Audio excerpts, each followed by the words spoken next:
हम सबका मन करता है कि हम जीवन में ऐसे शिखर पर पहुंचे जहां हमसे ऊपर कोई ना हो, जहां हमें कुछ करने की आवश्यकता ना पड़े, है ना? कुछ लोग इस शिखर पर पहुंच भी जाते हैं, परंतु उनका मन सदा विचलित रहता है। इतनी मनोरंजक बात है ना कि जिस विश्राम को पाने के लिए हम इतनी मेहनत करते हैं, इतना परिश्रम करते हैं, वो हमें मिलता ही नहीं। कारण स्वयं सोचिए, वन का राजा होने के पश्चात भी सिंह को अखेट के लिए परिश्रम क्यों करना पड़ता है? सोचिए, मैं बताता हूं। क्योंकि राजा होने का अर्थ ये नहीं कि वो सदा सोता रहे और मृग स्वयं उसके समक्ष आकर कहेगा कि आइए महाराज, मुझे खाकर अपनी भूख मिटाइए। तो समझ लीजिए, कार्य आपके परिश्रम से संपन्न होते हैं, केवल कामना से नहीं। यदि आप नीचे हैं तो सदा स्मरण रखें कि आपका परिश्रम ही आपको ऊंचाइयों पर ले जाएगा, और यदि आप ऊंचाई पर हैं तो वहां पर भी रहने के लिए आपको निरंतर परिश्रम करते रहना होगा। अर्थात परिश्रम से मुक्ति नहीं है, क्योंकि परिश्रम ही जीवन है। सबसे अधिक महत्वपूर्ण क्या है? जीवन, या जो जीवन में पाया, यात्रा, या यात्रा पूर्ण करने के बाद पाया गया लक्ष्य, कर्म या उसके फल? बहुत ही महत्वपूर्ण परंतु विकट प्रश्न है ना? परंतु तनिक धीरज से सोचेंगे तो इसका उत्तर अधिक कठिन नहीं है। यदि जीवन यात्रा है तो उसका लक्ष्य क्या होना चाहिए? स्वयं सोचिए। मान, संतान, धन? नहीं ना। अंतिम लक्ष्य है परम आनंद, और ये अचानक से नहीं मिलता। इसे पाने का केवल एक ही उपाय, और वही आपका कर्म, वही आपकी यात्रा भी, और वही आपका प्रारब्ध भी है। और आपको कौन बताता है कि आपके लिए सही क्या है? वो है आपका मन, जो मस्तिष्क की भांति हानि और लाभ नहीं सोचता, जो आपको ये बताता है कि शुभ किसमें, संसार का कल्याण किसमें, आनंद किसमें। यदि आपका मन संयमित है तो वो आपका सबसे महत्वपूर्ण मार्गदर्शक है, जो आपकी यात्रा, आपका लक्ष्य, आपके कर्म और उसके फलों को सबको शुभ बना सकता है।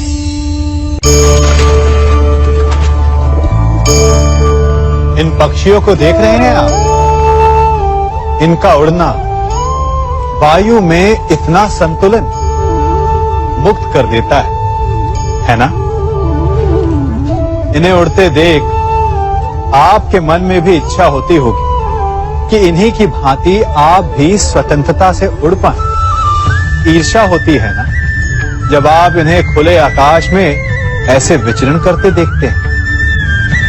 पर कभी सोचा है, इस उड़ान को, इस स्वतंत्रता को पाने के लिए कितना परिश्रम, कितना अभ्यास किया होगा इन्होंने? आकाश में उड़ने से पूर्व धरती पर कितना गहन परिश्रम किया होगा इन्होंने? इनके माता पिता ने पहली बार जब इन्हें पंख फड़फड़ाने को उकसाया होगा तो कितनी बार घिरे होंगे? पहली बार वायु में उड़ते समय कितना भय लगा होगा इन्हें? अपनी पहली उड़ान के पश्चात धरती पर उतरते समय गिरकर कितनी चोट खाई होगी? इस उड़ान का, इस स्वतंत्रता का ये मूल है। यदि आप ये दे सकते हैं तो अवश्य आप भी इस स्वतंत्रता को पा सकते हैं। इन पक्षियों की भांति ही अपने चारों ओर जब भी आप किसी सफल मनुष्य को देखें तो उससे ईर्ष्या ना करें, उसके परिश्रम और पीड़ा को समझने का प्रयास करें जो उसने यहां तक पहुंचने में पाई है। प्रेरणा लें, प्रयास करें और स्वयं भी सफल हो जाएं। इस बांसुरी को देख रहे हैं आप? इसकी मधुर धुन सुनकर हर कोई मुग्ध हो जाता है, परंतु इसकी उस पीड़ा को कोई नहीं समझ सकता जो इसने बांस से बांसुरी बनने में पाई है। पीड़ा सहकर ही इसमें से सुर निकलते हैं जो मन को शांति देते हैं। इसी प्रकार पत्थर से प्रतिमा को देव रूप बनने में छेनी और हथौड़ी की मार सहनी पड़ती है, तभी उसकी पूजा होती है। बात यह है कि निर्माण के लिए स्वयं के टूटने का विज्ञान बहुत ही आवश्यक है। जब टूटकर चूर हो जाओगे तभी नया अस्तित्व पाओगे, अर्थात शक्ति पाने से पूर्व पीड़ा का भोग करना आवश्यक है।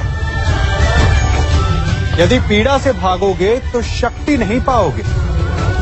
अभी आप पर निर्भर करता है कि आपको बांस बनकर रहना है या बांसुरी, पत्थर बनकर रहना है या प्रतिमा के रूप में सजना है।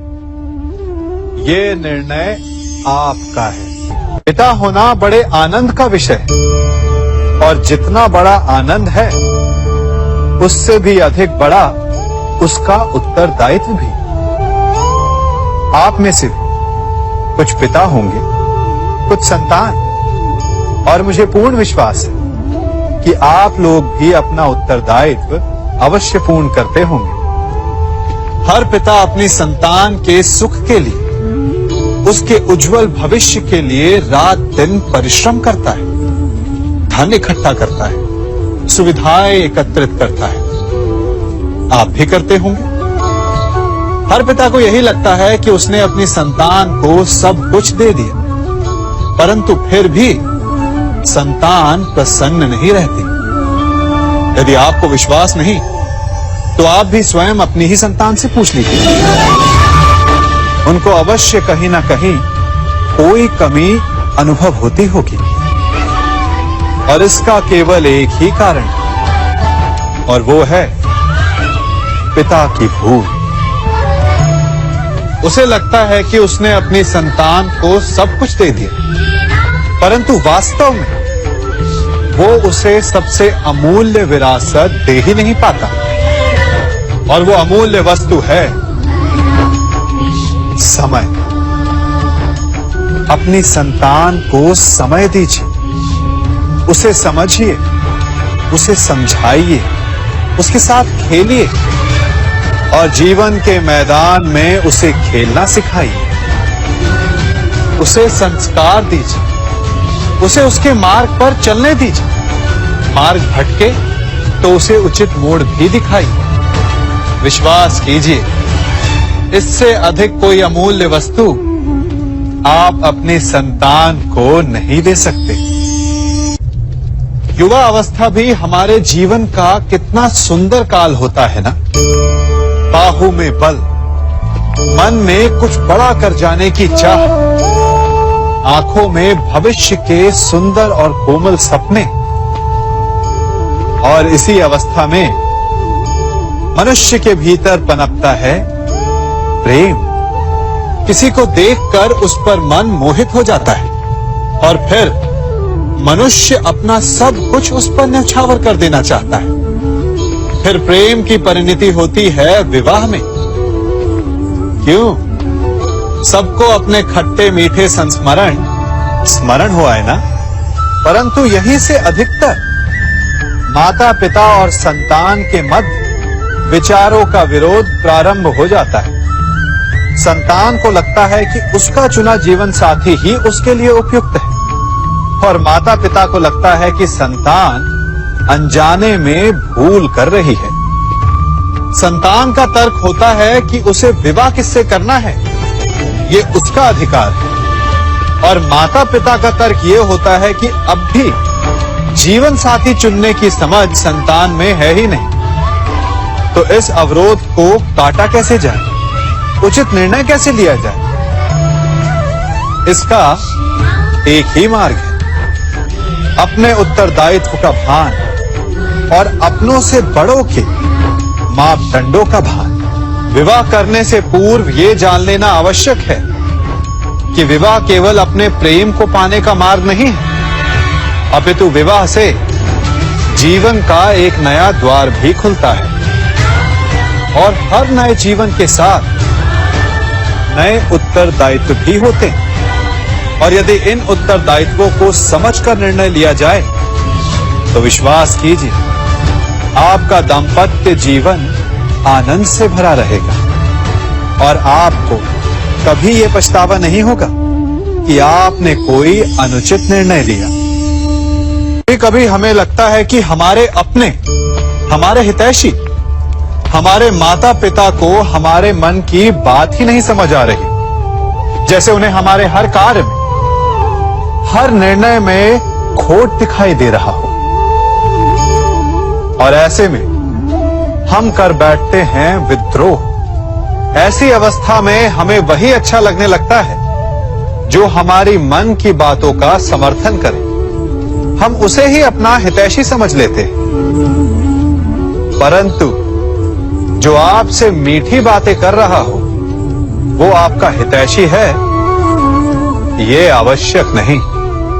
कुछ विषैले फूल बड़े सुंदर दिखते हैं, कुछ विषैले फल असाधारण रूप से बड़े स्वादिष्ट होते हैं, और ये भी आवश्यक नहीं कि हमारे रोगों का निदान करने वाली औषधि सदा मीठी हो। इसलिए विष और औषधि में अंतर को परखने का प्रयास करें। हो सकता है जो आपके हित की बात कर रहा हो वो आपको संकट के गर्त में ले जा रहा हो। बात बात पर आवेश में ना आए। हो सकता है कि आपके माता पिता की कड़वी बातों में आपका ही हित छिपा हो। और माता पिता को भी प्रयास करना चाहिए कि यदि उनकी संतान अनुचित निर्णय ले रही है तो उसके अनुचित होने का भान प्रेम से करवाएं, दबाव और शासन से नहीं। क्योंकि कभी कभी कटु शब्द और कटु वचन अनुचित निर्णय को और पक्का कर देता है। हर शब्द अपने आप में इतना शक्तिशाली होता है कि यदि आप चाहें तो उन्हीं शब्दों से सृजन कर सकते हैं और चाहे तो नाश भी। फिर चाहे सृजन और नाश नए संबंधों का हो या फिर नए युग का। आजकल सर्वत्र सहनशीलता की कमी है। बात बात पर लोग झगड़ जाते हैं, विवाद पर उतारू हो जाते हैं। कारण शब्दों का प्रयोग। शब्दों का और वचनों का उचित प्रयोग करना सीखिए, आपकी आधी समस्याएं तो वही समाप्त हो जाएंगी। शब्द हमारी सबसे बड़ी पूंजी, उनका सोच समझकर भली प्रकार उपयोग करना ही श्रेयस्कर। जो शब्द की महिमा और शक्ति को पहचान गया वो इस सृष्टि के आनंद को भी समझ गया। आप भी समझिए